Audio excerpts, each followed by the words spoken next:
Your sleep position might be the reason you wake up refreshed or feel like your neck got body slammed overnight. Every night, your body runs a full maintenance cycle. Your brain clears waste, your spine decompresses, your muscles repair themselves.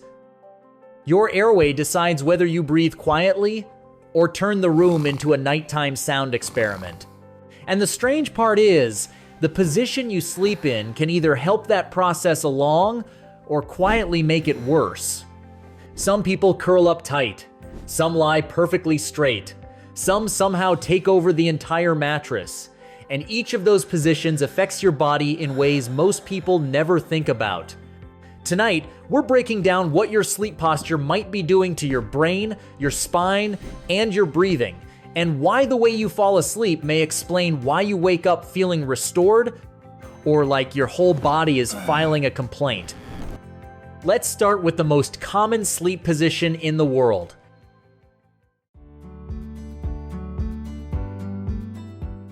The fetal position is probably the most common sleep posture in the world. Millions of people instinctively roll into it the second their head hits the pillow. Knees pulled up, shoulders slightly forward, body tucked in like you're shutting the world out for the night. And honestly, it makes sense. Curling up can feel protective and comfortable, and it also helps your body hold on to heat, which is great if your bedroom somehow turns into a walk-in freezer after midnight. There's another reason so many people default to this position. Sleeping on your side often helps keep the airway more open than sleeping flat on your back. That can mean less snoring, better airflow, and a more peaceful night for both you and anyone trying to sleep nearby. But there is a limit. A relaxed curl can be great, a full stress shrimp situation, not so much. If you pull your knees in too tightly, tuck your chin down, and stay curled up for hours, your hips and knees never really get much of a break. Your chest can start to feel compressed, and your spine ends up spending the night in a position it doesn't exactly enjoy. The good news is, the fix is simple. Loosen the curl a little. Think relaxed and supported, not folded up like you're trying to fit into overhead bin luggage. A pillow between your knees can help keep your hips aligned and take some pressure off your lower back. Small changes like that can turn this from a decent sleep position into a very solid one. Now, maybe curling up isn't your style. Maybe you prefer something a little straighter, quieter, and more disciplined. Which brings us to the fetal position's very serious cousin, the log.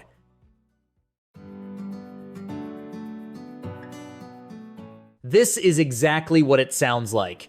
You lie on your side with your body fairly straight, arms down, legs straight. Minimal drama.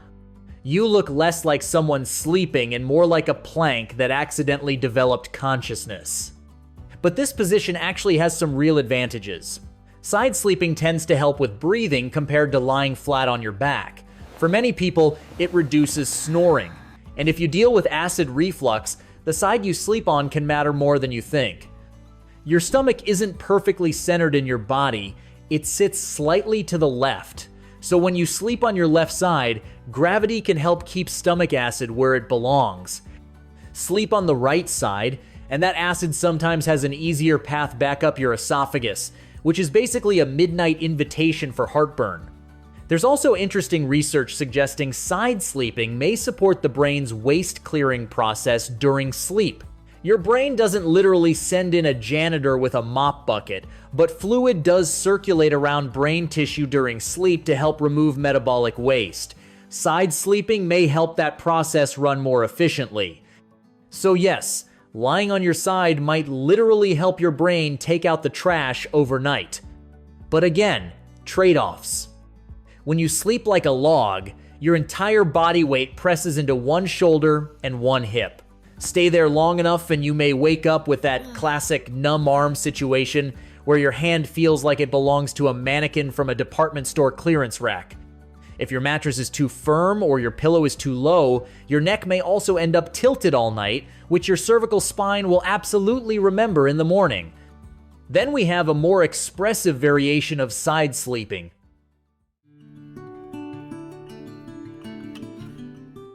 This is when you lie on your side with both arms stretched forward like you're chasing something in a dream, or politely asking the universe for 5 more minutes of sleep. It's basically a variation of the log, so you still get many of the usual benefits of side sleeping. The main difference is what your arms are doing. Keeping them stretched forward for hours can put extra strain on the shoulders and irritate the nerves that run from your neck into your arms. That's why some people wake up with numb fingers, tingling hands, or that strange feeling that one arm forgot how to function for a minute. Now let's move to the posture your spine tends to love, but your airway may not. Sleeping flat on your back,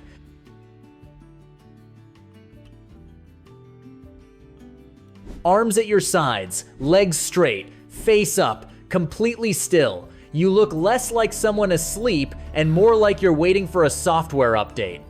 From a spinal alignment perspective, this position is excellent. Your head, neck, and torso can stay in a neutral line. Your spine isn't twisted, your shoulders aren't compressed unevenly, your face isn't smashed into a pillow for 8 hours. Dermatologists even like this position because it reduces pressure on facial skin, meaning fewer sleep lines and less friction. But here comes gravity again, doing what gravity does best, causing problems. When you lie on your back, your tongue and soft throat tissues can fall backward toward your airway.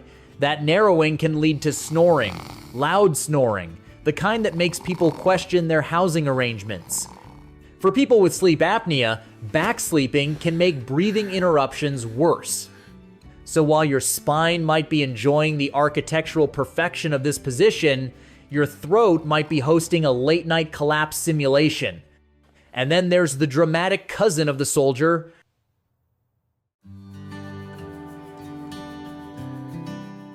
This is back sleeping with attitude. Arms up near the head, legs spread out. You look like gravity just dropped you onto the mattress from orbit. Only a small percentage of people sleep like this, but it has a surprising benefit: cooling. When you spread out your limbs, you increase the surface area your body can release heat from. If you run hot at night, the kind of person who turns a blanket into a portable sauna, this position can help. But keeping your arms overhead for long stretches can also irritate nerves in the shoulders or elbows. That's how some people wake up with numb pinky fingers or tingling hands.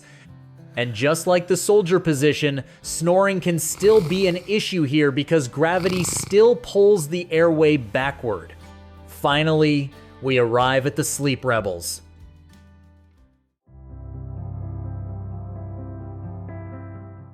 This is the free fall position. Face down, head turned sharply to one side so you can breathe. Arms somewhere around the pillow like you're clinging to it during turbulence. And yes, some people swear by it. It can reduce snoring for certain people because gravity pulls the tongue forward instead of backward. It can also feel secure, almost like the mattress is giving you a full body pressure hug. But from a spinal perspective, it's rough. Your neck has to stay twisted to the side for hours just so you can breathe. Your lower back may arch more than normal, and your face spends the entire night smashed into a pillow like a piece of dough getting rolled out. That's why stomach sleepers often wake up with neck pain, lower back stiffness, or pillowcase patterns temporarily tattooed across their face. If this is your only comfortable position, lowering your pillow height, or sometimes removing the pillow under your head entirely, can reduce neck strain. A small pillow under the hips can also help reduce lower back arching. So is there a single perfect sleep position? Not really. Your body is smart. It usually chooses the position that feels safest and easiest to breathe in. But small adjustments can make a huge difference. The right pillow height, a pillow between the knees, switching sides if you have reflux, avoiding back sleeping if snoring is severe. Because sleep isn't just rest, it's repair. It's the nightly maintenance shift where your body cleans up damage, resets your brain, and prepares you to function like a civilized human again. Which means how you park yourself for 8 hours actually matters. So now I'm curious, are you the curled up shrimp The disciplined log? The mannequin soldier? The mattress-owning starfish? Or the fearless stomach sleeper who wakes up every morning looking like they wrestled a pillow and lost? Let me know, because whatever position you sleep in, your body definitely has opinions about it.